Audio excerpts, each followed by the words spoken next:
Beautiful तो हैं आप। मैं चाहूंगा कि आप 10 मिनट की एक क्लास लीजिए इस मंच से, बिल्कुल। सेक्स एजुकेशन पे। एक बहुत बड़े थिंकर हुए इंडिया में, आचार्य रजनीश ओशो। उन्होंने हमारी पुरानी पद्धति को जिंदा किया और एक डिस्कोर्स दिया संभोग से समाधि पर। इतना बवाल हुआ इस कंट्री में, इतना बवाल हुआ कि अरे ये आदमी जो है सेक्स की बातें करता है। अरे तुम कर नहीं पा रहे हो तो करेगा नहीं। तो आपको जो भी सवाल लगे बिल्कुल आप चाहे जैसे चिल्ला के बोलें, प्यार से बोलें, पिस्टल निकाल के बोलें, वो आपकी चॉइस है। आप भाई जेब में से क्या निकाल रहे हो? मिर्जापुर देखी ना, दादा बाप और पोता तीनों फ्रस्ट्रेट हैं। भाई साहित्य और सिनेमा क्या है? ये समाज के दर्पण हैं। सर मैं ऐसी जगह से आया हूँ जो बहुत ही बदनाम है। अरे कहाँ से भाई? अफगानिस्तान से तो नहीं आया? नहीं सर मैं चंबल से आया हूँ मुरैना। भैया सर अपनी वो टैगलाइन बता दीजिए। चंबल की डकैती और अवध होजा की बकैती।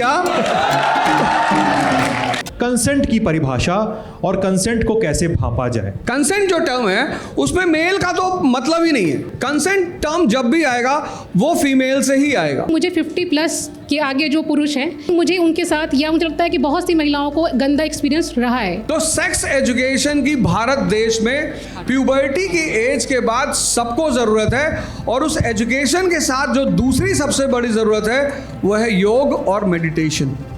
तब जाके इन समस्याओं को निपटा जा सकता है। जैसे यूरोप में कई कंट्रीज ऐसी हैं जो हस्तमैथुन सिखाती हैं, उनकी क्लासों के करिकुलम में है, वो उसे सिखाती हैं।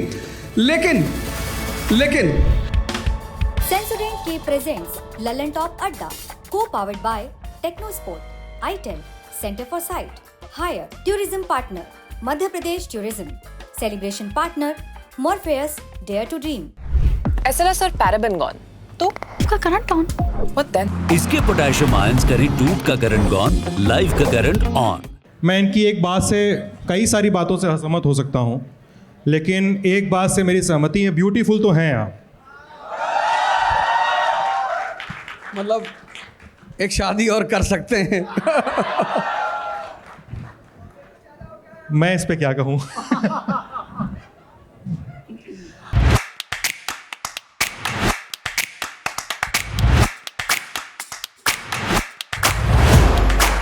बात सेक्स एजुकेशन की है।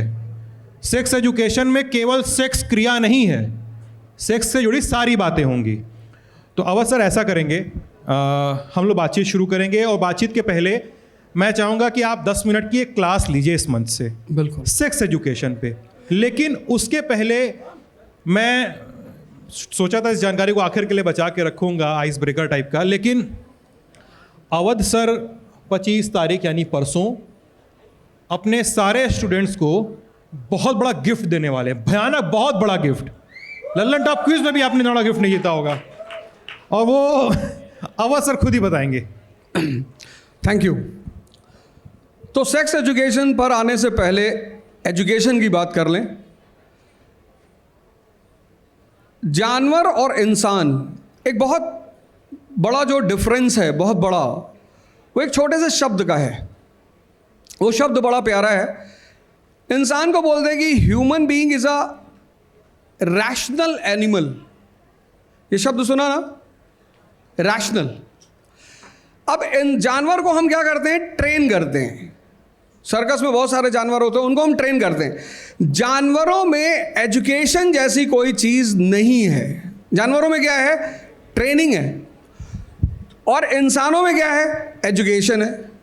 और एजुकेशन एक इतनी बड़ी चीज़ है। जब हम गुलाम हुए 18th सेंचुरी में, पहली बार हम गुलाम हुए, उससे पहले हम कभी गुलाम नहीं हुए थे। इस पे जिसको भी सवाल पूछना होगा पूछ लेगा। मैं इस स्टेटमेंट को फिर से दोहरा दूं कि हम पूरे इतिहास में पहली बार गुलाम हुए थे 18वीं शताब्दी में। उससे पहले हम कभी गुलाम नहीं थे। अरे इतना सन्नाटे वाली बात नहीं है। यहाँ बहुत सारे पढ़े लिखे लोग बैठे हैं। आपको अगर लगे कि नहीं स्टेटमेंट गलत है, भाई सिद्धांत भाई कहते हैं हम आपकी बहुत सारी बातों से असहमत रहते हैं। अच्छी बात है, असहमति एक बहुत प्यारी चीज़ होती है। बस वो असहमति एक दूसरे की बुराई में नहीं होनी चाहिए। डेमोक्रेसी में सबसे पावरफुल क्या है? विपक्ष। जिस देश की डेमोक्रेसी में विपक्ष कमजोर होगा उस देश की सरकार अपने आप कमजोर होगी या फिर जनता के हित में नहीं होगी। तो जब भी आपको लगे कि मैं कोई स्टेटमेंट दे रहा हूं, आपको लगे कि नहीं ऐसा नहीं है, आप उसको नोट डाउन करके मुझसे वो सवाल कर सकते हैं। तो मैंने कहा 18वीं शताब्दी में हम पहली बार गुलाम हुए और हमें गुलाम बनाया ईस्ट इंडिया कंपनी ने। और ईस्ट इंडिया कंपनी जब हमें गुलाम बनाया तो वो चाहती थी कि उसे भारत से कुछ लेना देना नहीं था, उसको सिर्फ भारत की संपत्ति से लेना देना था। जब 19वीं सेंचुरी में हम एंटर करते हैं तो 19वीं सेंचुरी के पहले हाफ में पूरे भारतीय इंडियन सब कॉन्टिनेंट पे उसका कब्जा हो जाता है। पूरे मतलब 1757 से 1857 तक ईस्ट इंडिया कंपनी का पूरे भारत के सब कॉन्टिनेंट पे कब्जा। अब इतने बड़े क्षेत्र पे जब उनका कब्जा हुआ तो ऑफिसर तो वो इंग्लैंड से ले आएंगे, आईपीएस आईसीएस ये तो इंग्लैंड से ले आएंगे। बाबू और चपरासी उन्हें इंडिया से पैदा करना है। तो अब इस बाबू और चपरासी को पैदा करने के लिए उन्हें एक ऐसी एजुकेशन पॉलिसी लानी है कि यहाँ के लोग उस सिस्टम में फिट हो सके, पहली बात। दूसरी बात, ब्रिटेन का इंडस्ट्रियल सेक्टर बहुत मजबूत होता जा रहा था। 1750 में इंडस्ट्रियल रेवोल्यूशन हुआ और 19वीं सेंचुरी जब शुरू हुई तो उन्हें अपने प्रोडक्ट्स को भारत में बेचना था। और जब भी किसी की परिवार पे, समाज पे, राष्ट्र पे कब्जा करना है तो सबसे अच्छा फॉर्मूला है उसकी एजुकेशन पे कब्जा कर लो। हमारे पिताजी डोमिनोज का मतलब नहीं जानते, हम ही नहीं जानते थे, पर हमारे बच्चे सिर्फ डोमिनोज जानते हैं। और ये किसकी देन है? एजुकेशन की। अच्छी बात है, डोमिनोज में भी अच्छा खाना मिलता है, लेकिन ऐसा नहीं कि सिर्फ डोमिनोज में ही मिलता है। 91 के बाद जब एलपीजी आया तो एलपीजी आने के साथ साथ एक चीज और आई, इंग्लिश मीडियम स्कूल्स। जब वो उदारीकरण का दौर आया था देश में, उसके बाद के इंग्लिश मीडियम स्कूल्स, और इंग्लिश मीडियम स्कूल्स में सबसे ज्यादा मिशनरी स्कूल्स। और उन लोगों ने इस देश की साइकोलॉजी को, सोच को, बस एग्जैक्टली यही काम मैकाले ने किया। उसे यहां नौकर पैदा करने थे, नौकर। उसने ऐसी एजुकेशन पॉलिसी फ्रेम की कि नौकर ही बनो। E is equal to E, education is equal to employment. हमारा फॉर्मूला क्या था एंशिएंट इंडिया में? E is equal to E, education is equal to enlightenment, wisdom, विवेक। एजुकेशन का सबसे इंपॉर्टेंट काम है विवेक को पैदा करना। अगर एजुकेशन उस विवेक को नहीं पैदा कर पा रही है तो वो एजुकेशन कोलैप्स कर जाएगी। जैसे आज हमारे देश में लोग बादाम का तेल लगा रहे हैं, अच्छी बात है, आपके पास पैसा आप लगाइए। बादाम युक्त पान मसाला खा रहे हैं, बादाम की क्रीम लगा रहे हैं और खा रहे हैं गुटखा। और फिर कह रहे हैं डिप्रेशन का शिकार हो रहे हैं, सर फ्रस्ट्रेशन बहुत हो रहा है, सर हमारी गर्लफ्रेंड हमसे बात नहीं कर रही है।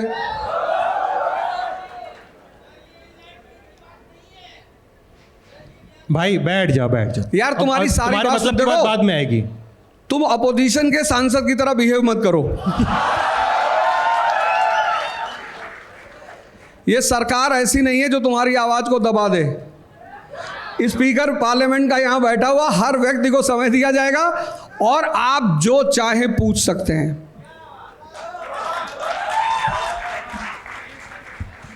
कुछ भी मतलब कुछ भी। स्पिरिट तो वही है जो मैदान में उतरे। टेक्नोस्पोर्ट, स्पोर्ट योर स्पिरिट। कुछ भी का मतलब कुछ भी आप लोग समझ तो गए ही होंगे। ये हंसी और ये चिल्लाहट जो समझ में आता है हम लोगों को भी, लेकिन पूछने का एक ज़रिया होगा। आप लोगों के बीच में कुछ माइक्स जाएंगे और मैं यहाँ से बता दूंगा कि किससे सवाल पूछना है। अगर आप वहाँ से चिल्ला के पूछेंगे तो वो ऑर्डर भंग होगा, तो वो नहीं करना है हमको। आप सवाल अपने मन के पूछिएगा, सेक्स एजुकेशन से जुड़े हुए, जो अपने समाज का सबसे अधिक अछूता हिस्सा है। तो अब मैं आता हूं, तो एजुकेशन का मेन काम है विजडम। जहां विजडम पैदा हो गई, विवेक एक लाइट है बेसिकली, वो आपको एकदम लाइफ में टॉर्च की तरह आपके साथ चलेगी, ये करना है, ये नहीं करना है। इतनी प्यारी चीज है विजडम। अब आई बात सेक्स एजुकेशन की। एक बहुत बड़े थिंकर हुए इंडिया में, आचार्य रजनीश ओशो। उन्होंने हमारी पुरानी पद्धति को जिंदा किया और एक डिस्कोर्स दिया संभोग से समाधि पर। इतना बवाल हुआ इस कंट्री में, इतना बवाल हुआ कि अरे ये आदमी जो है सेक्स की बातें करता है। अरे तुम कर नहीं पा रहे हो तो करेगा नहीं, मरे जा रहे हो। अभी वो इन्फॉर्मेशन यहाँ से दी गई कि चाइना को पास करके हम सबसे ज़्यादा पोर्न साइट देखने वाले लोग बन गए हैं। और सबसे मज़ेदार बात क्या है, इस देश में आप पब्लिकली इसकी बात नहीं कर सकते। अगर आपने सेक्स शब्द इस्तेमाल किया लोग ना कि भाई साहब प्लीज़, और ये सब उल्टी सीधी बातें मत करिए। मतलब आदमी जो है, उस आदमी ने डिस्कोर्स दिया, उस पर एक किताब आई, और आज की डेट में दुनिया की सबसे ज़्यादा सर्च की जाने वाली किताब है संभोग से समाधि। और सेक्स जैसा दुनिया में कोई शब्द है ही नहीं। 3 शब्द हैं भारत की संस्कृति के। पहला है रिप्रोडक्शन, वो बायोलॉजी का वर्ड है, उसका मतलब होता है निषेचन, मतलब सृजन करना, पैदा करना, वो है रिप्रोडक्शन। दूसरा शब्द है संभोग, उसका सेक्स से कोई लेना देना नहीं है। दुनिया में 2 चीजें अक्रिया हैं, उन्हें किया ही नहीं जा सकता, एक ध्यान और एक प्रेम। जब 2 लोग समान फ्रीक्वेंसी के, आंतरिक रूप से शांत, इस बात को मैं फिर से रिपीट करूंगा, जब 2 लोग समान फ्रीक्वेंसी के, आंतरिक रूप से शांत। मिर्जापुर देखी ना, दादा बाप और पोता तीनों फ्रस्ट्रेट हैं। अरे बात तो एविडेंशियल की जानी चाहिए ना।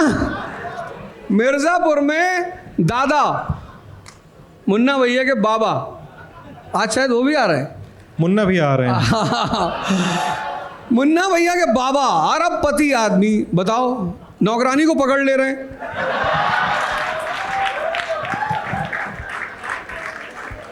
अरे अब तुमने अपने आंखों के सामने देखा ना, और अखंडा वो तो बेचारे फेल हैं। मुन्ना भैया को सेक्स के सिवा इतने वो अंधे हैं सेक्स में कि वो जो जब जा रहे हैं कोठे पे, वो जो औरत बैठी है वहां पे जो सारी चीज़ों को डील करती है, आप उस आदमी का अंधापन देखो, सेक्स में अंधापन, आप उस आदमी का अंधापन देखो। वो कहता है कि अगर लड़की नहीं आई तो तुम ही को पकड़ लेंगे। भाई साहित्य और सिनेमा क्या है, ये समाज के दर्पण हैं। साहित्य क्या है, अगर आपको रशियन रेवोल्यूशन समझना हो, आप एक किताब पढ़ लो, मदर, मैक्सिम गॉर्की की, आपको पूरा रेवोल्यूशन समझ में आ जाएगा कि रूस में क्रांति क्यों हुई थी। आपको कोई भी टॉपिक समझना हो इतिहास में, इससे अच्छा कोई फॉर्मूला नहीं है। हिस्ट्री में अगर आपको कोई भी टॉपिक, आपको फ्रेंच रेवोल्यूशन समझना है, आप एक किताब पढ़ो, the tale of 2 cities by Charles Dickens. आपको पता चलेगा कि जब औद्योगिक क्रांति शुरू हुई तो नगरों में रहने वाले लोगों की कंडीशन क्या थी, स्पेशली मजदूरों की। साहित्य और सिनेमा ये समाज के दर्पण है, मिरर। अगर आप इन्हें देख रहे हैं, अभी एक मूवी आई है और मैं रिकमेंड करूंगा कि आप सब देखो, और मैं भारत सरकार से कहूंगा उस मूवी को टैक्स फ्री करो। अब पिछले 10 सालों में समाज को लेकर उतनी अच्छी मूवी बनी ही नहीं। तिकड़म, मतलब छोटे से बच्चे, उन्हें पता है पोल्यूशन क्या होती है, उन्हें पता है यार क्रैकर नहीं जलाना है। अभी देखो दिल्ली की हालत क्या है, छोटे से बच्चे, छोटे बच्चे, उन्हें पता है कि यार हमारे लिए थ्रेट क्या है। उन्होंने एक मिशन चलाया उस मूवी में, बर्फ गिराओ पापा लाओ।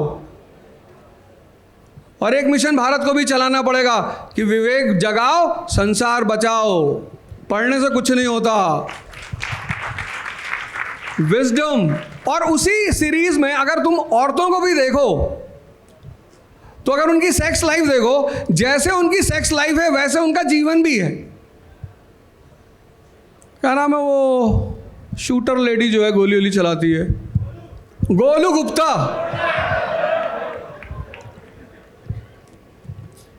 फोन करके सीधे कह रही सेक्स करोगे मेरे साथ। बीना जी भी हैं उसमें। बीना जी भी हैं। बीना जी तो बेचारी ठीक है, वो तो राजा है ना। रदिया बेचारी गरीब है तो कोई भी पकड़ ले रहा। लेकिन उस पूरी सीरीज में एक बार मैं फिर से मैं इसको पूरा कर लूं। उस पूरी सीरीज में अगर कोई आदमी सेक्सुअली बैलेंस्ड है और मेंटली बैलेंस्ड है तो वो है माधुरी। मुन्ना से कहती है वो कि अगर प्रेम है तो ही मेरे करीब आना, नहीं तो काट लेंगे बेटा। मतलब कितनी बड़ी, आप तो पता नहीं क्यों देखते हैं मूवी, हमें तो पता नहीं, लेकिन मैं तो देखता हूं तो थीम देखता हूं कि इस मूवी की थीम क्या है। जैसे रामचरितमानस में सीता जी बैठी हुई हैं और सोने के मृग को देख रही, सोने के हिरण को, और जैसे उनकी नज़र सोने के हिरण पे जाती है और वो इच्छा पैदा करती है कि ये सोने का हिरण मुझे मिल जाए, वैसे ही भगवान उनसे छूट जाते हैं, रावण उन्हें उठा ले जाता है। उसी तरह तिकड़म में जैसे वो बच्चा है समय, जैसे उसकी इच्छा पैदा होती है कि मुझे लाइट वाले जूते मिले, लाइट वाले, क्योंकि उसके चचेरे भाई के पास लाइट वाले जूते हैं, प्रिंस के पास। जिसने बाहर लाइट खोजी उसके अंदर की लाइट बंद हो जाएगी। तो जैसे वो लाइट वाले जूते की इच्छा करता है वैसे उसे अपने पापा को खोना पड़ता है। उसके पापा मुंबई जाने लगते कमाने के लिए।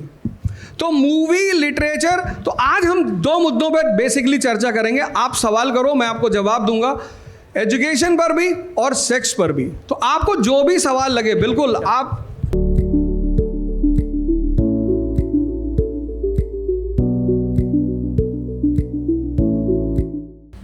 और आप चाहे जैसे चिल्ला के बोलें, प्यार से बोलें, पिस्टल निकाल के बोलें, वो आपकी चॉइस है। आप भाई जेब में से क्या निकाल रहे हैं आप? अच्छा ठीक। सौरभ सबसे पहला यहाँ पे लिफ्ट में। हेलो, ये तो खड़े हो जाइए। सर मेरा क्वेश्चन ये है, आराम से यार, सीधे नाम, पता, दुआ, सलाम। सर मेरा नाम नमन श्रीवास्तव है और मैं आपके ही पास के जिले कुशीनगर से आया हूँ।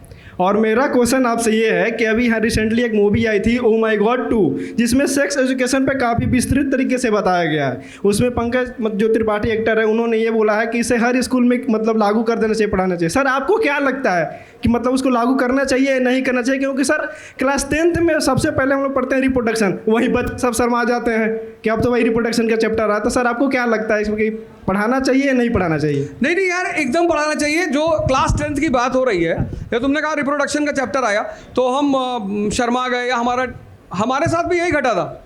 हमारे बायोलॉजी के टीचर, तो उन्होंने ये चैप्टर ही छोड़ दिया था।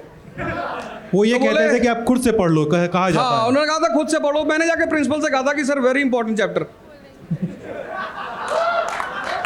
और अब क्यों एजुकेशन होना चाहिए?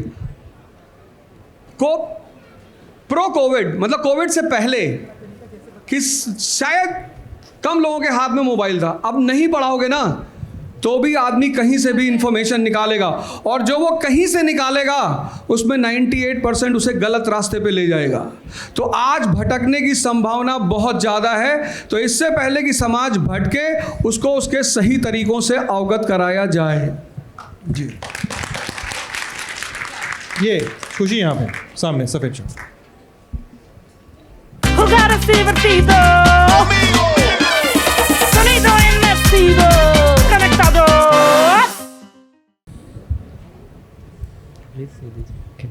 Hello Awadh sir, my name is Anas Khan. नमस्कार सर, मैं ऐसी जगह से आया हूँ जो बहुत ही बदनाम है। अरे कहाँ से भाई? अफगानिस्तान से तो नहीं आया? नहीं सर। सर मैं चंबल से आया हूँ, मुरैना। भैया सर अपनी वो टैगलाइन बता दीजिए। चंबल की डकैती और अवध होजा की बकैती।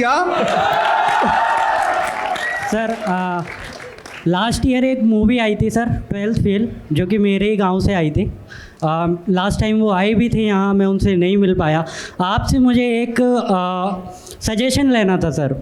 मैं पोस्ट ग्रेजुएट हूँ, मैकेनिकल इंजीनियर हूँ, पोस्ट ग्रेजुएशन भी कर ली, पर मतलब जॉब की इतनी मारा मारी, हर चीज़ की इतनी मारा मारी, मैंने कई कॉम्पिटिटिव एग्ज़ाम्स भी दिए जैसे गेट वगैरह।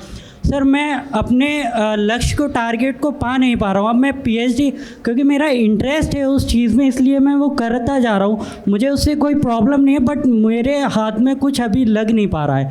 तो मैं अब सोच रहा हूँ कि मैं बाहर जाऊँ, क्या करूँ, क्योंकि यहाँ पर मैं जब भी जॉब ढूंढ रहा हूँ 20,000 आप ये कह रहे हैं बहुत सारी मेहनत के बाद भी आपको सफलता हाथ नहीं लग रही है। मुझे फॉरेन जाना चाहिए या यहीं पर कुछ करना चाहिए, बिजनेस करना चाहिए? सर कुछ भी जो मैं तुम्हें एग्जांपल देता हूँ। क्या नाम है तुम्हारा? नाम क्या है दोस्त? अनस खान। अनस भाई बैठो। देखो, मेहनत और साधना दो अलग अलग बातें होती हैं। हमारे कंट्री में लोग साधना का मतलब सोचते हैं जो हिमालय में बैठे वो, ऐसा नहीं है। मेहनत करने से कुछ नहीं मिलता। रिक्शा वाला उसका सबसे बड़ा एग्जाम्पल है।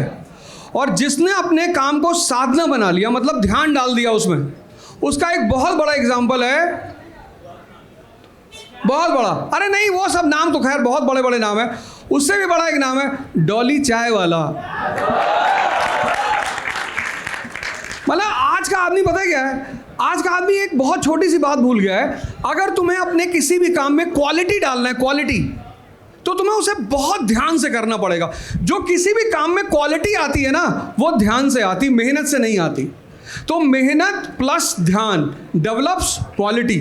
पहले हमारे घरों में शादियां होती थी ना, तो औरतें पता है, सब घर की औरतें बैठ के गाना वाना गा के खाना बनाती थी, और भाई साहब वो खाना प्लेट में बचता नहीं था।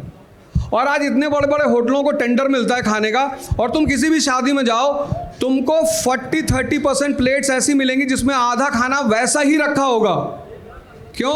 क्योंकि खाना तो बढ़िया है, मतलब रिच है, पर स्वाद नहीं है। तो मेरे ख्याल से तुम मेहनत कर रहे हो, पर अभी उस मेहनत में क्वालिटी नहीं आ रही है।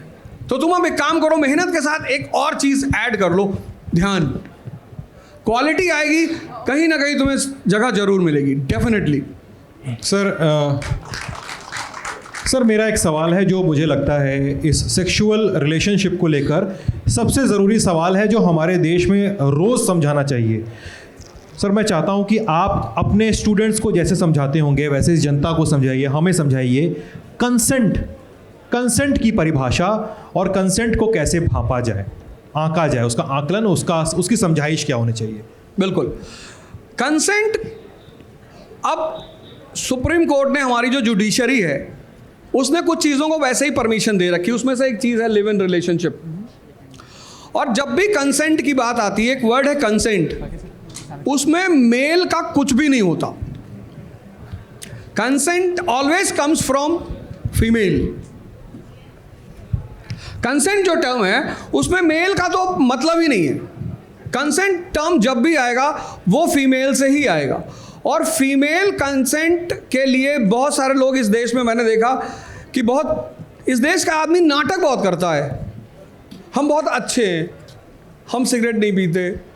मैं एक छोटी सी कहानी सुना देता हूँ कि वुमन जो है पूरी दुनिया में या पूरे ब्रह्मांड में अगर वो है, तो उसको सिर्फ 2 चीज़ों से लगाव है। एक रिस्पेक्ट से।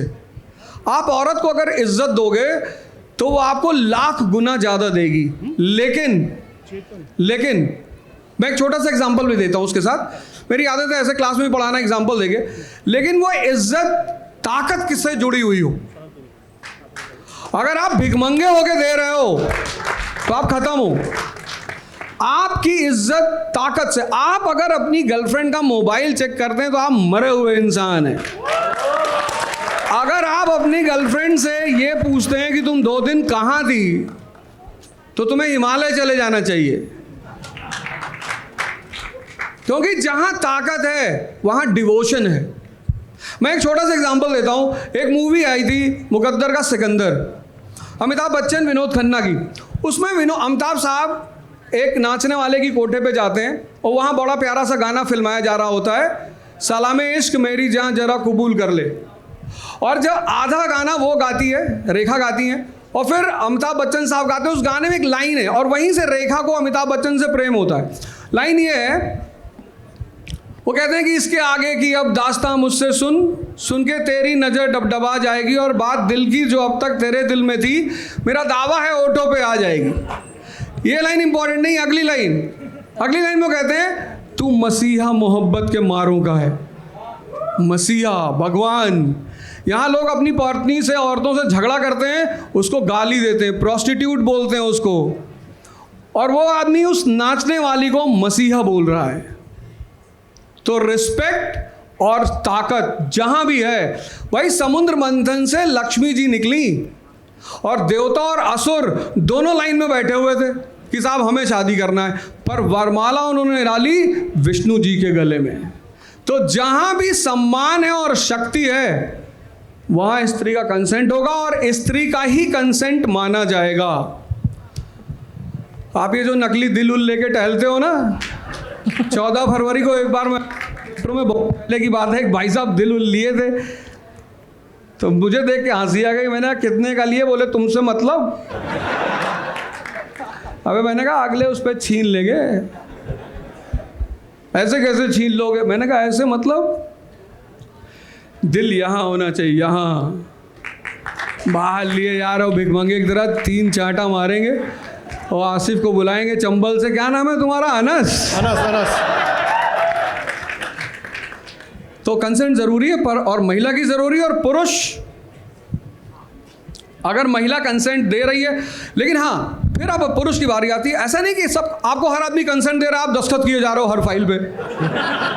ये अब पुरुष की बारी ये आती है कि जो स्त्री उससे प्रेम कर रही है, जिसके भाव और समर्पण उसके लिए है, पुरुष को सिर्फ उसी स्त्री से जुड़ना चाहिए। तो शुरुआत स्त्री से और फिर सम्मान पुरुष का। खुशी। महाकाल की भस्म आरती, उज्जैनी की रस्म आरती, जय महादेवा जय महादेवा। नमस्कार सर, मैं रोली श्रीवास्तव मेरा नाम है। मैम थोड़ा माइक मुंह के पास कर लीजिए, आवाज़ आपकी तेज़ आएगी यहाँ पे। ओके सर, मेरा नाम रोली श्रीवास्तव है और मैं यहाँ पे दिल्ली में कार्यरत हूँ, और जहाँ पर मेरा घर है वो आपके एरिया के आसपास है, जिला जौनपुर। अच्छा, वाह सर। और मेरा एक क्वेश्चन है जो मुझे लगता है कि सभी महिलाएं यहाँ पर जो उपस्थित हैं वो रिलेट कर पाएंगी। प्लीज। जब हम एक शब्द का इस्तेमाल करते हैं सेक्स एजुकेशन, तो हमारे दिमाग में आता है कि टीनेजर बच्चे जी, कि जो ग्रोइंग चाइल्ड हैं उनको हम किस तरीके से एजुकेट करेंगे। बिल्कुल। लेकिन जो डे टू डे हम एक चीज़ फील करते हैं हर जगह, चाहे जैसे मैं ऑफिस में काम करती हूँ या ट्रैवल कर रही हूँ, ट्रेन में हूँ, बस में हूँ, तो अगर मेरे पास 2 ऑप्शन है कि मुझे एक 50+ के बगल में बैठना है, पुरुष 50+ पुरुष के बगल में बैठना है, या एक टीनेजर के बगल में बैठना है, या एक ठीक ठाक मतलब अंडर 30 के बगल में बैठना है, कि युवा के बगल में बैठना है, तो मैं बिल्कुल प्रेफर करूँगी कि मैं युवा के बगल में बैठूँ। इसलिए नहीं क्योंकि वो हो सकता है गुड लुकिंग हो, इसलिए क्योंकि मुझे 50+ के आगे जो पुरुष हैं, कोई प्लीज़ ऑफेंड ना हो, लेकिन मुझे उनके साथ, या मुझे लगता है कि बहुत सी महिलाओं को गंदा एक्सपीरियंस रहा है। तो मुझे मेरा सवाल आपसे ये है कि वो इस तरह के लोगों को किस तरह की सेक्स एजुकेशन इस एज में दी जानी चाहिए, और एक महिला के तौर पर मुझे ऐसा क्या करना चाहिए कि मैं इस बचूं। तो मेरा सिर्फ यही एक सवाल है सर। Thank you sir. बढ़िया सवाल। मैम नाम क्या है आपका?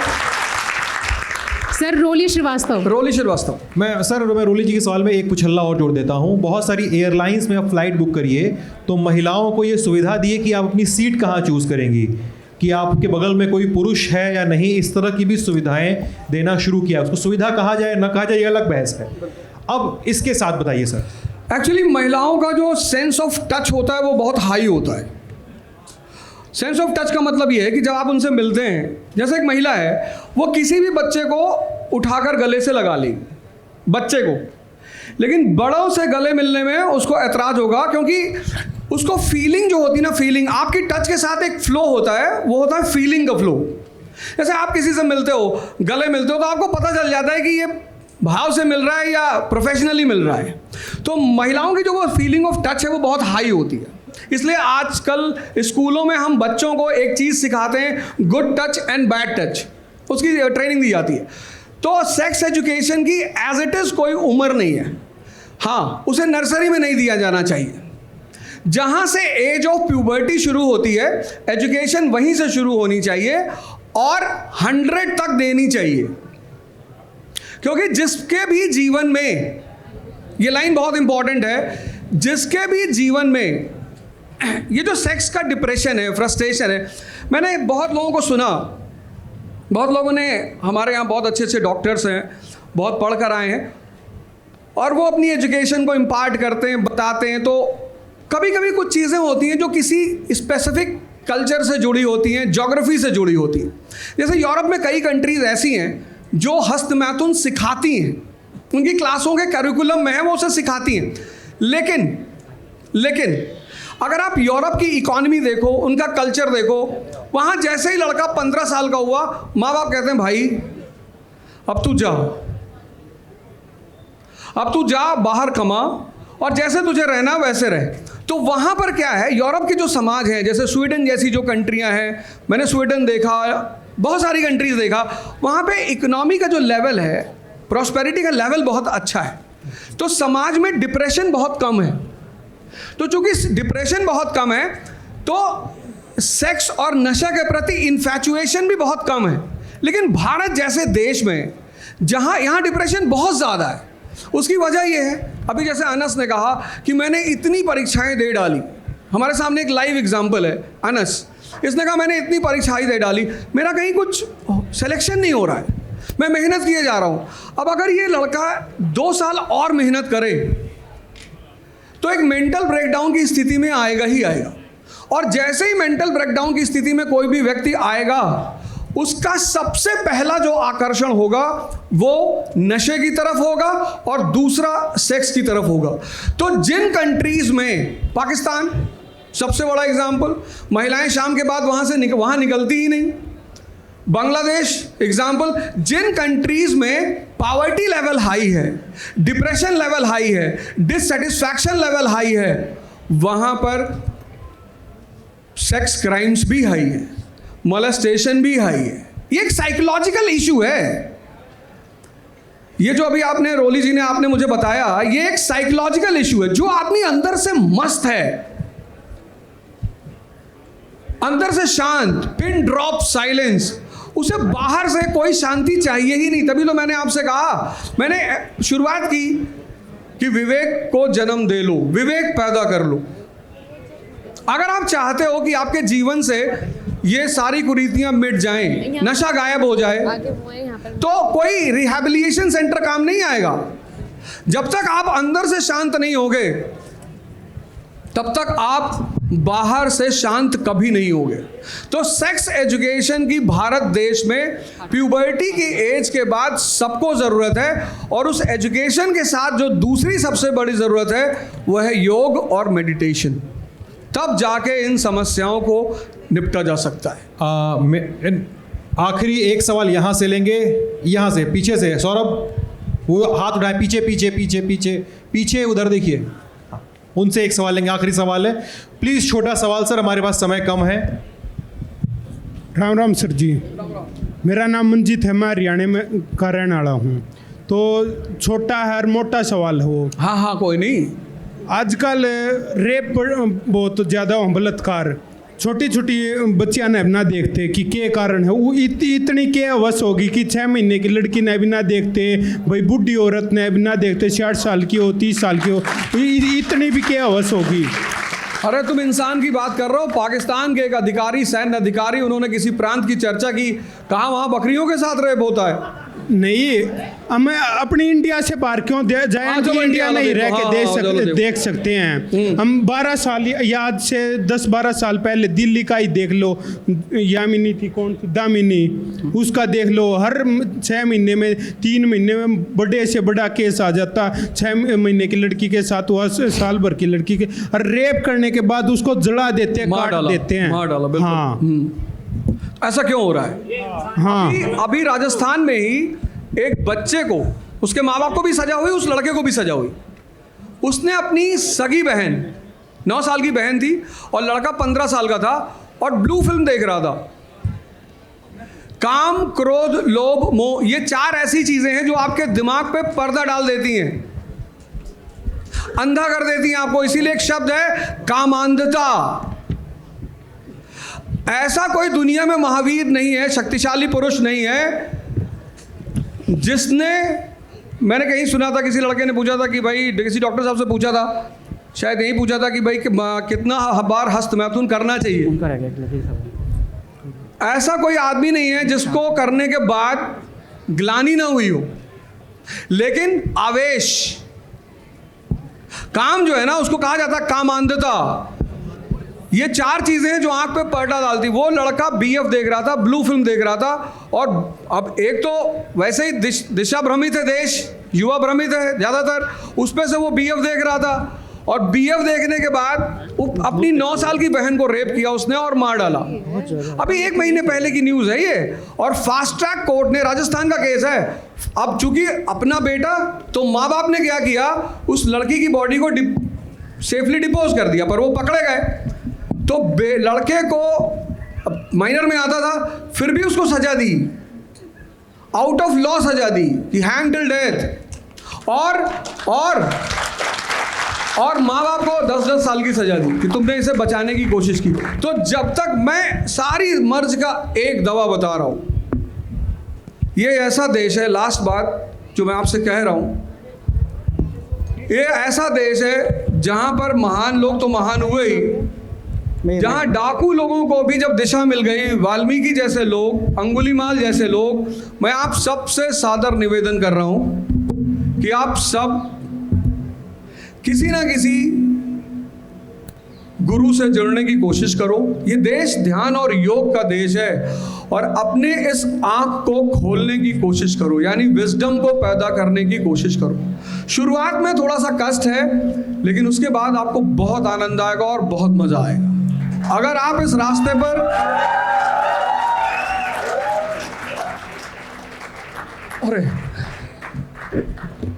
Morpheus, the Greek god of dreams, favors the ones who dare to dream. नमस्ते, मैं अगर सिद्धांत जी आपकी इजाज़त हो तो एक सवाल गुरुजी से मैं भी पूछना चाहता हूँ।